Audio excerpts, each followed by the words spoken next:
Well, howdy there, Internet people. It's Belle again. So today, we're going to talk about Trump, Russia, and the EU being hit. Putin is continuing to push the limits as the U.S. has relinquished its leadership role, and Russia is reading it as weak and unwilling to confront them. Russia's air campaign in Ukraine hit a U.S.-owned factory. The U.S. didn't respond, and public comments from the administration very much indicated an, oh well, these things happen attitude, to the move against U.S. interests. Now, just days later, Russia has escalated the move against U.S. allies, causing another international incident.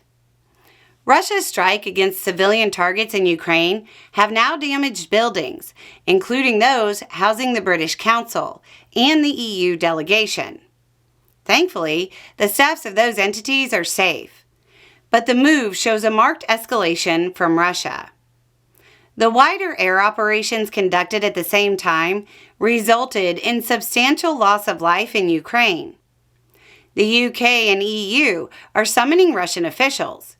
Ukraine's foreign minister accused Russia of targeting diplomats in direct breach of the Vienna Convention. And the EU's foreign affairs chief said Putin was deliberately escalating and mocking the peace process. I can't say I disagree. But what's the subtext to that? Whose peace process is Putin mocking?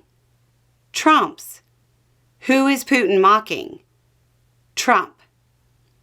As the U.S. frames Russia's stated acceptance of security guarantees as a concession, basically telling the world that the U.S. is so weak now that they need Russia's permission to grant security guarantees.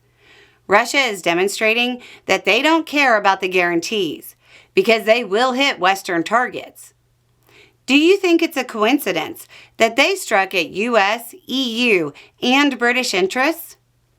They're telling the world that they believe the weakened United States and the weakened NATO won't respond in any meaningful way later, because they won't respond right now.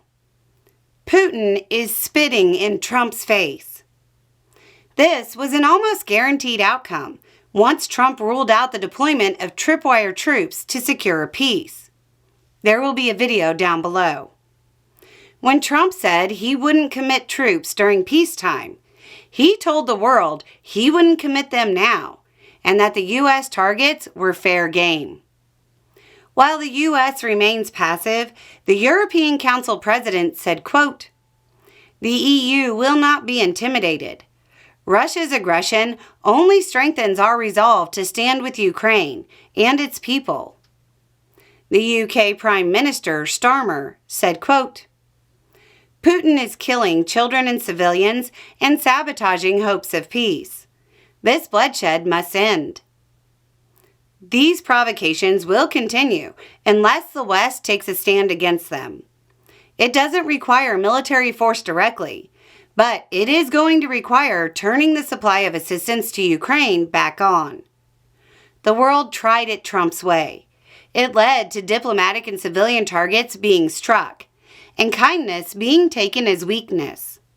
It's time for Trump to reevaluate his policy before things escalate to the point of direct conflict.